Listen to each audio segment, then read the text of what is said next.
નમસ્કાર દર્શક મિત્રો, પથ્થરોની ધરા એટલે ધાંગધ્રા અને આવી રૂડી ધરામાં અનેક ઇતિહાસો ધરબાયેલા છે. ઝાલાવાડની વાત કરીએ તો ઝાલાવાડ વિસ્તારમાં અનેક સંત સુરા અને સતીઓના પાડિયા છે, અનેક ઐતિહાસિક ઇમારતો છે.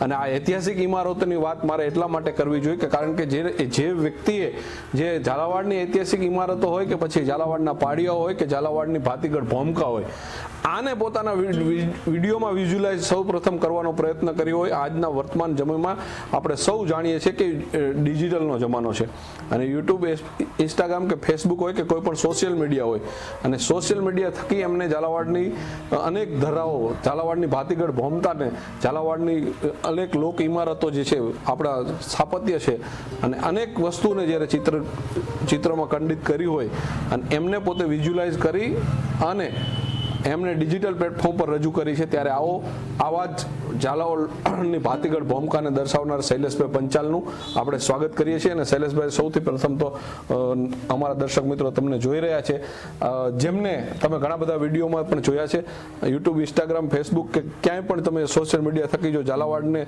સર્ચ કરતા હોય મિત્રો, તો આ શૈલેષભાઈ પંચાલ અવશ્ય તમારી સામે આવે. શૈલેષભાઈ, તમે કઈ રીતે જોયું છે ઝાલાવાડને, માત્ર તમારા કામગીરીમાં એનો થોડો પરિચય આપો. ચોક્કસ. તો સર્વપ્રથમ તો આપણા દરેક દર્શક મિત્રોને નમસ્કાર, બરોબર. અને ખાસ કહેવાનું કે હું ધાંગધ્રાનો છું, વતની છું. ધાંગધ્રાની બાજુમાં જ મારું એક નાનકડું એવું ગામ જેને કહેવાય ઝઘડવા, અને ત્યાંથી ઘણા વર્ષ પહેલાં મેં અહીંયા સ્થાયી થયેલા. અને પહેલેથી જ ચતુરભાઈ પહેલેથી જ એક એવો શોખ મનને, ખાસ કરીને મને શિલ્પ સ્થાપત્ય જે છે પથ્થરોનું, એની ઉપર એમ કહેવાય કે અતૂટ લગાવ. એ લગાવના હિસાબે હું શિલ્પ સ્થાપત્યને પહેલાં સર્વપ્રથમ તો એમ કહેવાય કે આખા ઝાલાવાડની અંદર દરેક જગ્યાએ હું ફરતો. તાણે ખાસ કરીને મને આ સોશિયલ મીડિયાની નાની હતા ખરા, પણ એને મને માહિતી નથી, બરાબર. એનો ઉપયોગ કઈ રીતે કરો, શું કરવો, એ મને ખાસ કરીને ખબર નથી. પછી આગળ જતાં, સમય જતાં આપણને ખબર પડી અને હું જે ખાલી મારા અંગતપણે જોવા માટે જતો, પછી એને હું દર્શક મિત્રોની સામે રજૂ કરવા માંડ્યો. અને એક સારામાં સારું એક હું એમ કહેવાય કે વિશ્વકર્માનો જ્ઞાતિમાંથી આવું છું, લુહાર જ્ઞાતિએ છું, એટલે એક સારામાં સારું કાષ્ઠકલા જે કહેવાય આપણે, બરોબર. કાષ્ઠકલાને નિહાળવી, જોવી અને એને સમજવી, એને એમ કહેવાય કે સારામાં સારી સમજ. ખાસ કરીને જે વિશ્વકર્મા હોય એને તો શું હોય કે આ વસ્તુ સાથે બધી પથ્થરો છે, લાકડું છે, એની સાથે બહુ એક એમ કહેવાય કે ગૂઢ નાતો હોય. એટલે ધાંગધ્રાની અંદર આવી ઘણી જગ્યાઓ હતી જેને હું નિહાળવા જતો અને પછી પોતે હું એનું વિશ્લેષણ કરતો, એને સમજતો, જોતો, અને પછી જોયા પછી પબ્લિકની સમક્ષ એને યુટ્યુબનું માધ્યમ છે, ફેસબુકનું માધ્યમ છે, ઇન્સ્ટાગ્રામ છે, એને મૂકતો, બરોબર. અને ખાસ કરીને ધાંગધ્રાની અંદર એટલી બધી એમ કહેવાય કે ખાસ કરીને આપણે ધાંગધ્રા પૂરતું નથી. મારું કામ જે છે ને એ આખું એમ કહેવાય કે ઝાલાવાડનું છે. અને ઝાલાવાડને ખરેખર ચતુરભાઈ, ઝાલાવાડને કેપ્ચર કરવા માટે એક નહીં પણ બબે જન્મ લો ને તો પણ એમ કહેવાય કે ઓછા પડે, બરોબર. અમારા એક દર્શક મિત્ર હતા, એને મને શબ્દની અંદર કીધેલું કે શૈલેષભાઈ, તો તમે બહુ સરસ કામ કરો છો ઝાલાવાડને, જે તમે આ દેખાડી રહ્યા છો. ખાસ કરીને શૈલેષભાઈ, તમને હું એક રોકીશ, કારણ કે ઝાલાવાડની વાત આવી છે અને ઝાલાવાડમાં તમે ડિજિટલ પ્લેટફોર્મ પર રજૂ કર્યું છે ઝાલાવાડને, જે તમારી નજરે તમે જોયું છે, એ શરૂઆત ક્યારથી કરી? માન લો કે ક્યારે તમે પ્રથમ યુટ્યુબ ચેનલ ચાલુ કરી હશે, ફેસબુકમાં પેજ બનાવ્યું છે, એની શરૂઆત કયા સાલમાંથી થઈ? 2015 થી એમ કહેવાય કે હું આ વસ્તુમાં કાર્યરત છું. પહેલા 2015 પહેલા હું એમ કહેવાય કે ઘણા ખરા આર્ટિકલ, બ્લોગ્સ, આવું બધું હું લખતો. તાણે મને ગૂગલ બ્લોગ્સ એક શું છે એની મને ખ્યાલ નહોતો આવતો, પણ હું પોતે ફેસબુકની અંદર એવા આર્ટિકલો લખતો. અને એ આર્ટિકલોનો આજે પણ એમ કહેવાય કે ઘણા દર્શક મિત્રો જે છે, એનો ખાસ કરીને કવિઓ છે, લેખકો છે, મારા શબ્દોનો ઉપયોગ ઘણા કરી રહ્યા છે. જ્યારે મારી સામે આવે તાણે ખ્યાલ આવે કે આ તો શબ્દો સર્જન જે છે એ મારું છે, બરોબર.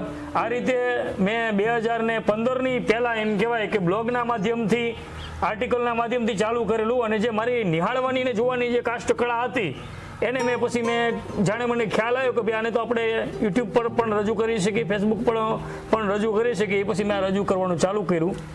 એટલા વર્ષ થઈ ગયા. સમગ્ર આપણે પરિચય લેતા પહેલા થોડો ટૂંકો તમારા પરિચયનો, પરિવારનો પણ પરિચય લઈ લઈએ શૈલેષભાઈ, કારણ કે પરિવારમાં તમે કીધું એમ લોહીમાં જ તમારી હાથે આ કળાની જોડાયેલી છે અને વારસામાં મળેલું છે. ત્યારે આપણે સૌ દર્શક મિત્રો જોઈ રહ્યા છે, થોડો નાનો એવો પરિવારમાં કોણ કોણ સભ્યો છે એનો પરિચય પણ લઈ લઈએ.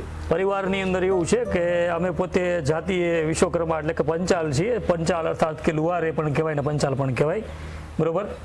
અને નાનું એવું ફેમિલી છે, અમે બે જ ભાઈ છીએ. મમ્મી પપ્પા છે, એમાં મોટો ભાઈ જે છે એ અહીંયા નથી રહેતો, અમદાવાદ રહે, હું એક જ અહીં રહું છું. અને અહીંયા આવવાનું પાછળનું મને ધાંગધ્રાનો જે લગાવ હતો ને એ બહુ અગાડ હતો. નકર મેં અમદાવાદની અંદર એમ કહેવાય કે મેં 18 વર્ષ કાઢેલા છે. અમદાવાદની ધરતીને મૂકીને હું અહીં સ્થાયી થયેલો છું. મૂળ તમારી વતનની ધૂળ તમને અહીંયા ખેંચી લાવી, રજ અહીંનો જે એક કહેવાય ને એનો પ્રેમ એનો લગાવ જે આપણે વતન માટે.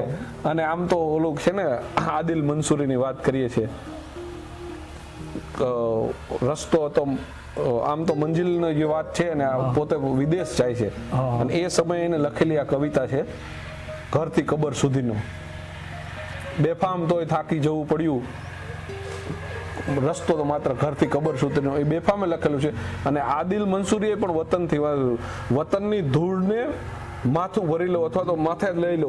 એ સમયે જ્યારે વતનની એને લગાવ છે ને, જે માનો વિદેશ કન્ટ્રીમાં જતા હતા ને એ સમયે કવિતા લખેલી છે, બેફામે પણ કરેલું છે. એવી જ રીતે તમને સાહિત્ય અને અહીંની જે કલાકૃતિ છે, જે અહીંની શિલ્પકલા છે, એ તમને ખેંચીને લાવી. અથવા તો અમદાવાદ ઘણીવાર આપણે જોઈએ છીએ કે મેઘાણી પોતે કલકત્તા હતા અને પછી એને પાછું સૌરાષ્ટ્ર તરફ આવવું પડ્યું નોકરી છોડીને.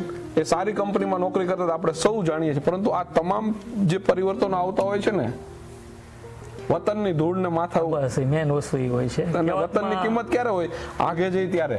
અને લગાવ ક્યારે હોય કે આપણે એને સાથે જોડાયેલા છીએ, આપણે એ ધૂળમાં મોટા થયા છો. તો તમે અહીંયા વ્યવસાય રીતે જોડાયેલા હતા, તમારા ફાધરનો?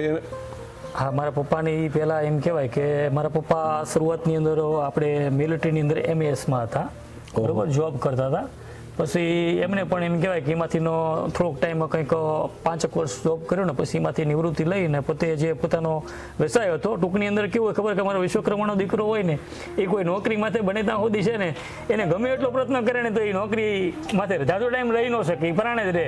અને અંતે જે પોતાનો જે હોય ને વ્યવસાયિક જે વારસાનો વ્યવસાય એની ઉપર જ આવી જાય. એટલે મારા પપ્પા આર્મીમાં હતા MASની અંદર. એમને પછી 5 વર્ષનો જોબ કરીને પછી રિટાયરમેન્ટ લઈને પોતે જે છે એ અમદાવાદ ગયા અને અમદાવાદ ઘણો ટાઈમ રહ્યા. અને પછી આમ બધા હું પેલો આવ્યો, પછી મારા મમ્મી ને પપ્પા પણ આવતા રહ્યા. અત્યારે પરિવારમાં તમારા પરિવારની અંદર હું પોતે, મારા ધર્મપત્ની, મારા 2 બાબા પણ છે અને મારા મમ્મી ને પપ્પા મારા ભેગા જ રહેશે. ખૂબ સારી વાત કહેવાય મિત્રો, કારણ કે જે આપણે કહીએ છીએ ને, કોન્ક્રીટના જંગલોમાં જ્યારે જીવન ગુજારવું અને એ બંધાયેલા હોય એક ફ્લેટમાં, એ સમય છોડીને પોતાના વતન તરફ આવી અને જે શરૂઆત કરી છે, હવે એમની શરૂઆત તરફ જઈએ. માની લો કે તમે શરૂઆત કરી ત્યારે તમને શું લાગતું હતું કે ભાઈ આ પ્રકારની જ્યારે વિડીયોગ્રાફી કરી અને તમે કોઈ પણ સ્થાપત્ય હોય, તમે પથ્થરો હોય કે પાડિયા હોય કે શિલ્પકલા હોય એને જોતા પછી તમે શરૂઆત કરી ત્યારે કેવો સમય હતો? શરૂઆત કરીને ત્યારે એવું કહેવાય કે આ વિડીયોગ્રાફી જે ડિજિટલ પ્લેટફોર્મ રહ્યું એની અંદર ધાંગધ્રાની અંદર એમ કહેવાય હું પ્રથમ હતો, બરોબર. જાણે શરૂઆત કરી ત્યારે ધાંગધ્રામાં યુટ્યુબ શું કહેવાય, એ વિડીયો કેવી રીતે મુકાય, એ કોઈ લગભગ ધાંગધ્રાની અંદર કોઈ ક્રિએટર નામની વસ્તુ જ નથી. પ્રથમ ક્રિએટર હું હતો. અને હવે તમને આજે માની લો કે અત્યારે ઘણા બધા બ્લોગ્સ ને બધા લોકો સોશિયલ મીડિયા થકી જોવે છે, ત્યારે તમે સારું એવું અર્નિંગ પણ કમાઈ રહ્યા છો અને તમારી સારી એવી ચેનલ પણ ગ્રોથ કરી રહી છે. ત્યારે હું તમને એમ કહીશ કે જે સ્થાપત્યો તમે જોયા છે, એ સ્થાપત્યો હોય કે પછી પાડિયાઓ હોય, એની પાછળનો ઇતિહાસ તમે હવે ઝાલાવાડના જ્યાં જ્યાં જોયા એની થોડી થોડી આપણે વાતો લઈને આપણે આગળ ચાલીએ. તમારા ધાંગધ્રાથી શરૂઆત કરીએ. ધાંગધ્રાથી શરૂઆત કરીને તો પ્રથમ તો આપણે જે સ્થાનમાંથી અત્યારે ચતુરભાઈ ઊભા છીએ, આ સ્થાપત્ય છે. કારણ કે આપણે સ્થાપત્યને શું કામ લીધું? કારણ કે મારો જે છે પહેલેથી શિલ્પકલા જે છે એની સાથે એમ કહેવાય કે અગાઢ નાતો રહેલો છે. મને પોતાને એને જોવું, જાણવું, એ પહેલેથી જ મારી રુચિ આમાં રહેલી છે. એના હિસાબે ઘણા ખરા ધાંગધ્રાના જે સ્થળો જે છે એના વિશે મેં વિશ્લેષણ પણ કર્યું અને એની જાણકારી પણ મેં ખુદ મેળવી અને પબ્લિકને પણ આપી. અમુક પેલેસો એવા હતા, ખાસ કરીને કે અત્યારે જે આપણા સ્થાનમાંથી ઊભા છે, માકુબાની વાવ કહેવાય, બરોબર.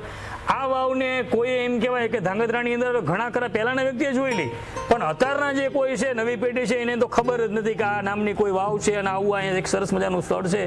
એ વાવને પ્રથમ જે છે એ મેં જોઈ અને જોયા પછી એનું વિશ્લેષણ કર્યા પછી એનો વિડીયો મારફતે મેં જે છે એ દર્શક મિત્રોને પણ દેખાડી. અને ધાંગધ્રાની આજુબાજુની અંદર ઘણા સ્થળો એવા જે છે કે જેને મેં નિહાળ્યા અને પબ્લિકને પણ દેખાડ્યા. કયા માની લો કે એ ગામના નામ ઉદ્ધાર કરી, આ ગામમાં આવું છે. એક ખાસ કરીને આપણે એમ કહેવાય કે ધાંગધ્રાથી તમે અમદાવાદ બાજુના હાઈવે ઉપર જાઓ એટલે પ્રથમ ગાળા ગામ આવે અને ગાળા ગામની બિલકુલ એમ કહેવાય કે ગાળા ગામ જે નવું અને જૂનું બે છે, બરાબર. જે જૂનું જે ગાળા જે છે એને ગોળ તરીકે ઓળખવામાં આવે છે ગાળાનો, બરાબર. અને ત્યાં એમ કહેવાય કે અસંખ્ય જૂનવાણી બધી રજવાડાની શિલ્પ સ્થાપત્યની બધી પાળિયાની ઉપરની છત્રીઓ છે અને ઘણા ખરા એમ કહેવાય ખાંભી છે, પાળિયા છે, એ ગામથી બધું ખાસ કરીને બહુ જોવા એ જેવું રસ્તો કયા ગામ તરફ જાય, આમથી બીજા ગામ તરફ છે. જાય? ઈ ગાળા અને હીરાપુર ને એ બધું ઈ 2-3 ગામને જોડતો પછી આગળ થઈને રામગઢ ને આમ બધે નીકળાય. સ્મશાનમાં જે હા સ્મશાન આગળ પારિયા છે ને, છે ઈ છે આ શમશાન. અને બીજા તમે ગામો માન લો તાલુકાના પછી ધાંગધ્રાની અંદર ખાસ કરીને એક આપણે ચૂલી જે છે, ચૂલીની અંદર પણ એમ કહેવાય કે જૂનવાણી સૈન્યની છાવણીનો ગઢ છે, દરબારગઢ છે. અને ખાસ કરીને તળાવના કાંઠે એક જૂનવાણી હવા મહેલ છે અને એનું જે શિલ્પ સ્થાપત્ય છે ને ચતુરભાઈ, એ ખરેખર દર્શક મિત્રોને દેખાડવા જેવું છે ને મેં દેખાડેલું છે. અને એના જે શિલ્પ સ્થાપત્યની જે એ વખતની જે કલા કસુંબી છે ને એ ખરેખર એમ કહેવાય કે અત્યારની જે આર્કિટેક્ચરનો જે યુગ છે એને તો એની અંદર ખરેખર આ જોવું જ જોઈએ. એને ખબર પડે કે પહેલાના સમયની અંદર કે રીતે એમ કહેવાય સીલિંગને એમ કહેવાય કે ચાવીના જોઈન્ટથી એકબીજા પથ્થરોને હાવ હવાની અંદર રાખવામાં આવેલા છે. અને એ સિવાય ધાંગધ્રાની બાજુમાં સતાપર ગામ છે, ત્યાં પણ એમ કહેવાય કે ઘણા પાળિયા છે, બરોબર. સ્કૂલના પટાંગણમાં જે ગામની પટાંગણમાં અંદર જતા જ પહેલા જ છે, ગેટ દરવાજા બાજુમાં જ છે. અને જૂનવાણી એમ કહેવાય કે 800 થી 900 વર્ષ જૂનવાણી અહીંયા શિવાલયો જે છે બ્રાહ્મણ બ્રહ્મ સમાજ વખતના, એ પણ ત્યાં એમ કહેવાય કે બહુ જોવાલાયક છે, પ્રાચીન. હાલની અંદર એ પૂજ અપૂજ છે, બરોબર. પૂજ નથી, અપૂજ છે, કારણ કે એની અંદર કોઈ શિવલિંગ બિલ્ડિંગ ખંડિત થઈ ગયેલો ખંડિત અવસ્થામાં છે. પણ એ જે એનું બધું આર્કિટેક્ચર રહ્યું એ વખતનું જૂનવાણી. અને ખાસ કરીને ધાંગધ્રા જે છે એ તો પહેલેથી જ એમ કહેવાય કે પથ્થરોની ધરા સાથે ધ્રાંગ કહેતા, હું ધાંગધ્રાનો આખો એમ કહેવાય કે શબ્દ જે છે ધ્રાંગ કહેતા પથ્થર અને ધરા કહેતા ધરતી. ધ્રાંગ એટલે કે પથ્થરોની ધરા, જે તમે આપણે વિડીયોની સ્ટાર્ટિંગમાં તમે જે બોલ્યા એનો આખો અર્થ આ રીતનો છે.